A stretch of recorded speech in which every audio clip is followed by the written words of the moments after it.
Good time of the day. Today, I would like to answer a very interesting question that is relevant for all of us. And this is how to get rid of bad habit. And we'll do. Some of them as being mild as wasting time on the phone, or as bad as smoking, drinking, in extreme cases, drug abuse, and how to get a good habit. Many people tell me, you don't need to preach to us. We understand what we need to do. Let's say exercise, let's say change meal choices, but just it's not working out. How can we maintain this habit? This is the topic of this video.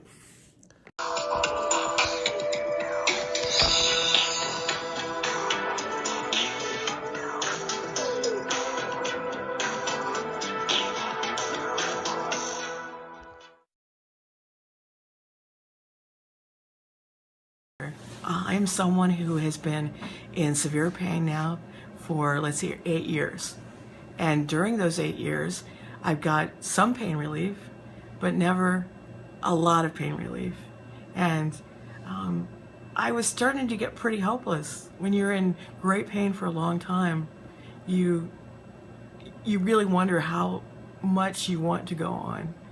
And when you get someone who respects you, who listens to you, and who tries things that nobody else bothered to try, things start looking up, and all of life starts feeling better.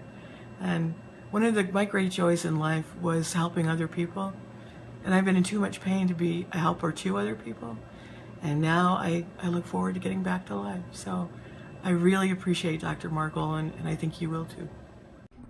Hi, my name is Tammy Franklin. I am a patient with Dr. McGolian. He gave me my injections for my knees, and since then I was able to do more on my exercise and rehabilitation. I'm actually now on the treadmill for 20 minutes, the bike for 20 minutes. I'm doing 10 sets of squats. It works excellent. Hi, my name is Angie, and I've been coming here since 2011. And I've had a lot of back pain, but since I've been coming here, it's been controlled, and I'm very happy and pleased with coming to this doctor. My name is Kenneth Gaines, and I'm here at Dr. McGlonian's office, the best doctor on the planet. When I first came in here, I had so much pain I couldn't even do anything. Now I'm going fishing. I feel good about myself, self-esteem. My appetite is good. I'm sleeping good. Now I'm thinking about doing a whole lot of other things I didn't used to do. But thanks to Dr. McGlonian and the medicines and this technique and the friendly people and stuff that work here made me able, plus they love me and I can't help for coming back. I feel better every day. Dr. McGolian told me about the medication zinc, vitamin C, D, and zinc. And on the floor in the prison, 160 inmates were sick with COVID and they couldn't recover. And I told them about the vitamin C, D, and zinc, and now all of them are doing better. All of them are up and they're active, and they're all extra grateful about learning about the zinc. I really appreciate Dr. Mongolin for all of his help and getting me back in the workforce and allowing me to function back to my baseline of normal. Well, I think it's a great question, and I think it's a challenge for everyone, but how we can, on different levels, right? But the question is, how can we make the best of it?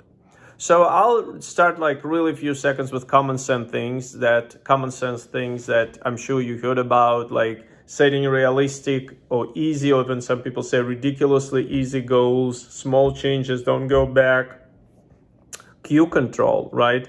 If you put a bottle of alcohol in front of alcoholic, or drugs in front of drug addict, or chocolate in front of sugar addict, it will be much difficult for this person to control the impulse and not to succumb to it. So keep away from these things and places and behaviors and so on. And I have previous videos about it. Now let me give you a little bit more advanced advice. First, I would like to review on a very oversimplified level, and we have a separate video about addictive brain.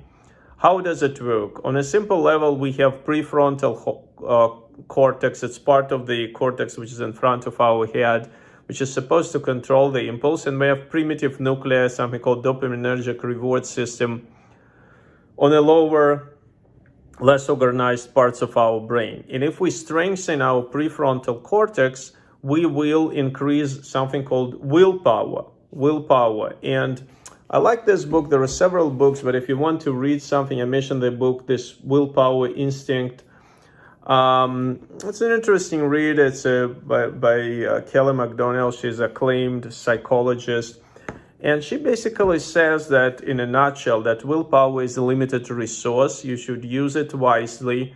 That's why you need to choose your challenges, and don't intentionally get yourself in a situation that you face a challenge because you have limited resources. As we say, even if you have a good tank, don't intentionally drive it from minefield, right? You build a good willpower, don't challenge it too much. Be very careful about it. But she also says interesting things, that there is some research that suggests that your heart rate variability, interestingly, which is how your heart changes from slow to fast pace, is somewhat associated with your willpower ability. I'm simplifying, read this book. And this is something that can be improved. We know about heart rate variability. We even tested in the office. It's associated with cardiac risk, but it also associated with the willpower. And we know with good meal choices, and I'll put some recommendations in the bottom of the link to this video, as well as with meditation and exercise, you can improve your heart rate variability. And it's reasonable to assume, based on this research, that willpower can be improved, in addition to other reasonable things that I discussed. That point number one. Other books that I want to suggest is something called The Tools, right? It's an interesting book. And by the way, none of this book have to be purchased. You can go to book summaries, and maybe we can put some in the brief one. There are like 5-10 minutes book summaries, and there are 30 minutes book summaries. So you can choose the one you like, and there is a whole audiobook on YouTube for free, by the way. So in this book, there are two psychotherapists, The Tools. They basically give you down-to-earth tools how to deal with challenges. For example, they say if you're seeing like a dark cloud, like imagine your problems like dark cloud around you, and then you think about, you say out loud 5 things that that you're grateful for. And everybody should be grateful for something. If you watch this video, you can watch, you can listen. You're alive, I assume, right? I assume you have roof. I assume you have food, and you're not thirsty, and there are basic things, and they're always good to have more, but we should be all thankful for basic things as well. So you can name them, you can feel the gratitude, and this gratitude really like a beam of light that pushes through this black cloud.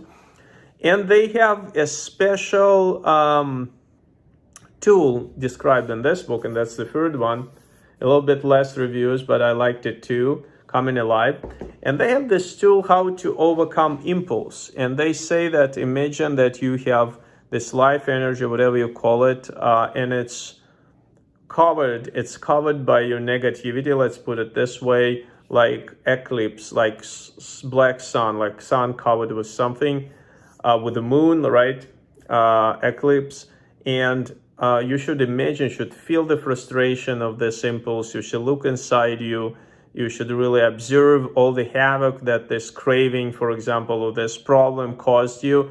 And then you should imagine, visualize this black sun coming out over this problem, of this havoc, over this impulse, and then it bursts into light, white light, and this light of giving. Try to give to others. Regardless of whether you like this metaphoric expression or not, giving to others, stopping and reviewing what's going on is extremely important. And that can turn this energy into something positive, into coming out and helping others. And the last point I want to bring up, and I think Barry Michaels brings it up too, I think it's a very good point, that we just lost this concept that overcoming challenges is part of the game. I assume all of us learn to walk at some point, and if you watch a toddler learning to walk, he would see amazing thing, the toddler smiles, he falls. Most of the time he just picks himself up and try to walk again.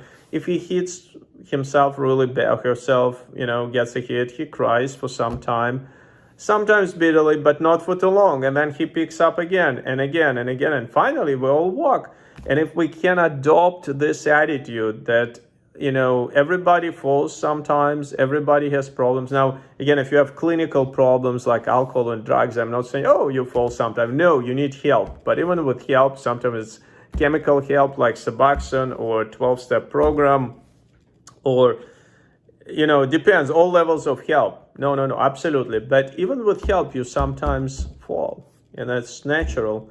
And less extreme cases, whatever it is, sugar addiction, whatever it is, gaming, phone addiction, you fall sometimes, you fall. It's natural, it's expected. So learn how to cope with it. Build a skill, build a plan, build an understanding that it's part of the game. You fall, you smile, you pick yourself up. If you fall and it hurts, so you cry sometimes, but eventually you pick yourself up and go forward. And I'm sure that all of us can improve our habits. And again, thank you. It was a great question. Okay, so close your eyes and just think of a specific situation where you typically give in to an impulse. It could be the impulse to eat, to text, to overreact to someone. That's the starting place of the tool, because you're going to use this tool the moment you feel an impulse, and you're going to deprive yourself of acting on it. So step one is feel the deprivation of not getting what you want, and feel it intensely. There's usually some frustration, maybe anger, maybe sadness or anxiety. Now let go of the thing that you want completely. And even more, forget about the whole outside world as the source of anything that's going to fill you up inside. And turn inward. That's step two. Now, a moment ago, you were feeling deprived, but now you're just looking at an inner void. It's like an endless abyss inside of you. And all that we ask is that you face it. Be calm, be still. If anything, be curious, because you've never looked at it before and it's part of you. Now in step three, from the depths of this void, imagine a black sun ascending slowly. And its warm and limitless energy is expanding you internally until you become one with the black sun. And the final step is turn your attention back to the outside world. And the black sun energy overflows, surging out of you. And as it enters the world, it becomes the pure white light of infinite giving.